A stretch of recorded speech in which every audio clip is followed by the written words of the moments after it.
Hello అందరికీ welcome back to Anu diaries. మీరు మా వీడియోస్ ఫస్ట్ టైం చూస్తుంటే please like, share and subscribe to our channel. ఈరోజు అయితే ఫుట్బాల్ టోర్నమెంట్కి అయితే వచ్చేసామండి. చెరీబాబు ఫుట్బాల్ ఆడతాడు, సో నేర్చుకుంటున్నాడు అనమాట. ఇది వచ్చేసి తను జాయిన్ అయినప్పటి నుంచి సెకండ్ టోర్నమెంట్. అయితే అండర్ 7లో ఈరోజు అయితే తనకి టోర్నమెంట్ ఉంది. So present under 7, under 10, under 12 అయితే ఆడుతూ ఉన్నారు. బెంగళూరులో ఎలా జరుగుతుంది, ఏంటి టోర్నమెంట్, ఆ స్పేస్ అంతా ఎలా ఉంది అనేది చూపించేస్తాను, వచ్చేసేయండి. ఇప్పుడైతే మ్యాచ్ స్టార్ట్ అవబోతుంది. ఫస్ట్ మ్యాచ్‌లోనే చెర్రీ వాళ్ళ టీమ్ వచ్చింది. సో, అన్ని మ్యాచెస్ ఈరోజే quarter finals, semifinals, finals. So, వీళ్ళ ఫస్ట్ టర్న్ అయితే వచ్చిందనమాట. ఆపోజిట్ టీమ్ కూడా అండర్ 7 ఆడుతున్నారు. వీళ్ళ కోచ్ లాస్ట్ మినిట్ టిప్స్ అయితే ఇస్తూ ఉన్నాడు. ఈసారైతే Cherry goalkeeper. Last time డిఫెండర్‌గా ఉండిన్నాడు. సో, లాస్ట్ టైం గోల్స్ కొంచెం బాగా ఆపాడని చెప్పి ఈసారి గోల్ కీపర్‌గా ఇచ్చాడనమాట వాళ్ళ కోచ్. సో, అందుకని అన్ని లాస్ట్ మినిట్ టిప్స్ అయితే పిల్లలందరికీ చెప్తూ ఉన్నాడు. చాలా సపోర్టివ్ వాళ్ళ కోచ్. సో, ఇక్కడైతే మనకి మ్యాచ్ స్టార్ట్ అయిపోయింది. చెర్రీ గోల్ కీపర్ కదా! సో, గోల్స్ కోసం వెయిట్ చేస్తూ ఉన్నాడనమాట. అపోజిట్ టీమ్ వాళ్ళకి గోల్స్ పడనీయకూడదు. బట్ సేమ్ టైమ్‌లో మన టీమ్‌కి కూడా వీళ్ళు సపోర్ట్ చేయాలనమాట గోల్ కీపరు. చెర్రీనైతే అడిగామనమాట. "నీకు గోల్ కీపర్‌గా నచ్చిందా? డిఫెండర్‌గా నచ్చిందా?" అంటే, "నాకు డిఫెండర్‌గానే నచ్చింది" అన్నాడు. ఎందుకంటే గేమ్ ఎక్కువ ఆడొచ్చు కదా! గోల్ కీపర్ అయితే మనం గోల్‌ని స్టాప్ జేయాలి. లేదా గోల్ వేయడానికి హెల్ప్ చేయాలి. బట్ ఇంపార్టెంటే ఆ రోల్ కూడా. కానీ తినకు మాత్రం డిఫెండర్, గేమ్‌లో ఇన్వాల్వ్ అవ్వడం చాలా నచ్చిందంట. అందుకు నెక్స్ట్ టైమ్‌కి వాళ్ళ కోచ్‌కి చెప్తూ ఉన్నాడు. "నేను గోల్ కీపర్‌గా ఉండను" అని చెప్పి, డిఫెండర్ గానీ, స్టాకర్ గానీ ఉంటా అన్నారు.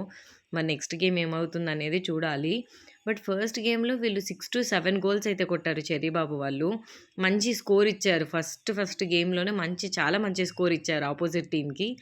సో, వీళ్ళతో ఆడిన అపోజిట్ టీమ్ ఫస్ట్ గేమ్‌లోనే వీళ్ళు సైడ్ అయిపోయారనమాట. అంటే వాళ్ళని తీసేశారు. వాళ్ళు ఆల్మోస్ట్ 1 గోల్ ఏమో కొట్టారంతే.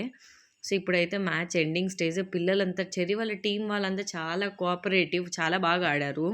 చిన్న పిల్లలైనా అసలు ఒకరిలో ఒకరికి కోఆర్డినేషన్ చాలా బాగుండింది. వీళ్ళ టీమ్‌లో అయితే ఒకే ఒక అమ్మాయి ఉందనమాట ఈసారి. తిను కూడా చాలా బాగా డిఫైన్ చేసింది. అపోజిట్ టీమ్ వాళ్ళతో చాలా మంచి ఫైటే ఇచ్చిందనమాట గోల్స్ కోసం. సో, మంచి సపోర్టివ్‌గా ఆడారు వీళ్ళ టీమ్ మొత్తం. సో, ఫైనల్‌గా అయితే వీళ్ళదే ఫస్ట్ మ్యాచ్ విన్నర్. నెక్స్ట్ అయితే వీళ్ళు క్వార్టర్ ఫైనల్స్‌కైతే ఎళ్ళిపోయారు. సో, మ్యాచ్ తర్వాత అపోజిట్ టీమ్‌కి విష్ చేస్తున్నారనమాట. సో, నార్మల్‌గా మనం మ్యాచెస్ అయిపోతున్నాయి, షేక్ హ్యాండ్ ఇచ్చుకొని, హగ్ ఇచ్చుకొని వస్తాం గదా! సో, అది ప్రతి మ్యాచ్‌కి వీళ్ళకి కంపల్సరీ అనమాట. ఎవరన్నా హ్యాండ్ షేక్ ఇవ్వకుంటే మళ్ళీ రిటర్న్ పంపించి మళ్ళీ ఇప్పిస్తారు. ఇక్కడొచ్చేసి స్నాక్స్ బ్రేక్. సో, చెర్రీ వాళ్ళ అకాడమీ వాళ్ళే వాళ్ళకి స్నాక్స్ ప్రొవైడ్ చేస్తారు. మనం ఏదైనా ఫుడ్ తీసుకెళ్ళినా కూడా ప్రోటీన్ ఫుడ్ అలా అయితేనే అలో చేస్తారు. మామూలుగా ఇట్లా రైస్ ఇట్లా ఏమైనా తీసుకపోతే అలో చేయరు. దట్ టూ ఈయన గోల్ కీపర్ కాబట్టి. సో, మార్నింగ్ కూడా పాపం బ్రేక్‌ఫాస్ట్ చేయనీయలేదు. మార్నింగ్ కూడా ఏదో షేక్ ఇచ్చారు. ఏమన్నా బాల్ స్టమక్‌కి తగిలితే మరి ప్రాబ్లమ్ అవుతుంది అన్నట్టు. సో, స్నాక్స్ మాత్రమే ఇచ్చారు. కప్ కేక్, మాజా, బనానా అయితే ఇచ్చారు. వీళ్ళైతే అండర్ 12 వాళ్ళు ఆడుతున్నారు. చెర్రీ వాళ్ళకి స్నాక్స్ బ్రేక్‌లో. సో, అండర్ 12 వాళ్ళు కదా! కొంచెం బాగుండిందనమాట. వీళ్ళ గేమ్ చూడ్డానికి చాలా క్లారిటీగా ఉండింది అక్కడ అందరికీ. చాలా బాగా ఆడారు. నాకు తెలిసి వీళ్ళే అనుకుంటా అండర్ 12లో విన్ అయింది. చెర్రీ వాళ్ళ అకాడమీ వాళ్ళే. సో, ఇవొచ్చేసి విన్నర్స్‌కి, రన్నర్ అప్స్‌కి, best player, best goalkeeper, best striker, best defender అని చెప్పి ఒక్కొక్కరికి ఒక్కొక్క ట్రోఫీ అయితే ప్రెజెంట్ చేస్తారు. లాస్ట్ టైమ్ చెర్రీ వాళ్ళకి ఛాంపియన్‌షిప్ వచ్చింది. సో, పెద్ద కప్పయితే వచ్చిందనమాట. ఈసారి గూడా పాపం ఛాంపియన్‌షిప్‌కి చాలా ట్రై చేశారు. సో, మెడల్స్ అన్నీ ఇస్తారనమాట. ప్రతి ఒక్క ప్లేయర్‌కి పార్టిసిపేషన్ మెడల్ అయితే కంపల్సరీగా ఇస్తారు. దట్ టూ కోచ్‌కొచ్చేసి ఒక ట్రోఫీ ఉంటదనమాట. పిల్లలైతే మనకి ప్రైజ్ రావాలనే ఆడతారు గదా! సో, ఆ డిసప్పాయింట్‌మెంట్ ఉండకూడదని పార్టిసిపేషన్ కోసం అని చెప్పి అందరికీ మెడల్స్ అయితే ప్రొవైడ్ చేస్తారు. ఆ రోజు వీళ్ళ టోర్నమెంటే కాకోకుండా పక్కన వేరే వాళ్ళకి టోర్నమెంట్ అవుతుందనమాట. School wise tournament. Only for girls tournament అయితే జరుగుతుంది. వాళ్ళది కూడా నెక్స్ట్ లెవెల్‌లో ఉండిందసలు. గేమ్ చూడ్డానికి వాళ్ళది కూడా చాలా ఎక్సలెంట్‌గా ఆడుతున్నారనమాట. అంటే ఆల్మోస్ట్ అందరూ అండర్ 14 ఏమో వచ్చారు. సో, వాళ్ళ ప్రైజెస్. సో, అది కూడా నేను ఒకసారి షూట్ చేద్దామన్నట్టు చూపించాను. చెర్రీ వాళ్ళు ఆడేటప్పుడు ఆల్మోస్ట్ ఒక 8-9 అకాడమీస్ అయితే వచ్చాయన్నమాట. అపోజిట్ టీమ్‌తో ఆడాలి కదా! సో, ఆ స్పేస్ అది ఎలా ఉంది, ఏంటి అనేది నేను మీకు చూపిస్తున్నాను. చాలా పెద్ద గ్రౌండ్ అయితే సెలెక్ట్ చేశారనమాట ఈ టోర్నమెంట్‌కి. ఆల్మోస్ట్ 4 మ్యాచెస్ జరుగుతూ ఉన్నాయి అక్కడే. అంతలోపల వీళ్ళు బ్రేక్ టైమ్‌లో వీళ్ళు ఆడుకుంటూ ఉన్నారనమాట. అప్పటికే ఫస్ట్ గేమ్ అయిపోయింది. మేమే విన్నర్స్. ఎన్ని గోల్స్ ఏసాం ఏంటి అనేది చెప్తూ ఉన్నారు. నెక్స్ట్ గేమ్‌కి అయితే రెడీ అవుతున్నారు. కానీ ఈసారి వీళ్ళు ఆడిన నెక్స్ట్ గేమ్‌లో పాపం యాక్చువల్‌గా అండర్ 7 ఆడాలి. కానీ ఆ అపోజిట్ టీమ్‌లో అండర్ 7 ఉన్నారు 2 మెంబర్స్. రిమైనింగ్ అందరూ అండర్ 10 లాగే ఉన్నారనమాట. మొత్తం వాళ్ళు ఇంతకుముందు వాళ్ళు వేరే టీమ్‌తో ఆడిన మ్యాచ్‌తో వాళ్ళే విన్ అయ్యారు. ఒక 9 గోల్స్ ఏమో కొట్టారు వాళ్ళు. సో, వీళ్ళవి ఇప్పటికి 7 అయినాయన్నమాట గోల్స్. అక్కడే ఆ స్పేస్‌లోనే ఇక్కడ ప్రైవేట్‌గా డాగ్‌కి బర్త్‌డే చేస్తున్నారండి. ఫస్ట్ ఇయర్ బర్త్‌డే అంట డాగ్‌కి. చాలా క్యూట్ ఉంది. రిమైనింగ్ పెట్స్ అన్నీ గూడా వస్తూ ఉన్నాయి. అక్కడుండే ఫుడ్ ట్రక్ ఇది. ఏమన్నా ఫుడ్ కావాలంటే అంటే ప్లేయర్స్‌కి కాదు. వాళ్ళ కోసం వచ్చింటారు గదా! వాళ్ళ కోసం ఏమన్నా ఫుడ్ కావాలంటే అక్కడ దొరుకుతూ ఉందనమాట. అంటే మరీ పెద్ద పెద్దవి కాదు గానీ చిన్న శాండ్‌విచ్, ఇలాంటి బర్గరు, ఇలాంటి టైప్ దొరుకుతుంది. సో, సెకండ్ మ్యాచ్‌కయితే వాళ్ళ కోచ్ మొత్తం చెప్తూ ఉన్నారు. ఎలా ఆడాలి? ఏంటి? నెక్స్ట్ టీమ్‌తో ఎవరు? కొంచెం కామ్‌గా ఆడండి. రిలాక్స్ అది ఇది అన్నట్టు కొంచెం అదే ఉంటది గదా! లాస్ట్‌లో కొంచెం సజెషన్స్ వాళ్ళ కోచ్ ఇస్తేనే కొంచెం బ్రెయిన్‌కెక్కేవి. సో, అలాంటి సజెషన్స్ అయితే ఇస్తున్నారు. చెర్రీ ఈసారి ఇటు సైడ్ అనమాట గోల్ కీపర్ అపోజిట్ టీమ్ గదా! నేను చెప్పాను గదా! ఇందాక వాళ్ళు అండర్ 10 లాగున్నారండి అందరూ అని చెప్పి. ఈ టీమ్ మొత్తం అండర్ 10 టీమే. 2 మెంబర్స్ మాత్రమే అండర్ 7. కానీ వాళ్ళు మాకు చూపియడం కూడా 2 మెంబర్స్‌ది మాత్రమే ఆధార్ కార్డ్ చూపించారంట. అక్కడ టోర్నమెంట్ ఆర్గనైజ్ చేసే వాళ్ళకి. సో, వాళ్ళు కూడా ఇంకేం అనలేకపోయారు. పాపం అండర్ 10తో అయినా బాగానే ఫైట్ చేసినట్టే. ఆల్మోస్ట్ 4 గోల్స్ ఏమో ఇచ్చారిక్కడ. 4 గోల్స్ ఇచ్చినా లాస్ట్‌కైతే వీళ్ళు సెమీఫైనల్స్‌కైతే వెళ్ళిపోయారు. ఆ టీమ్ గూడా సెమీఫైనల్స్‌కొచ్చింది.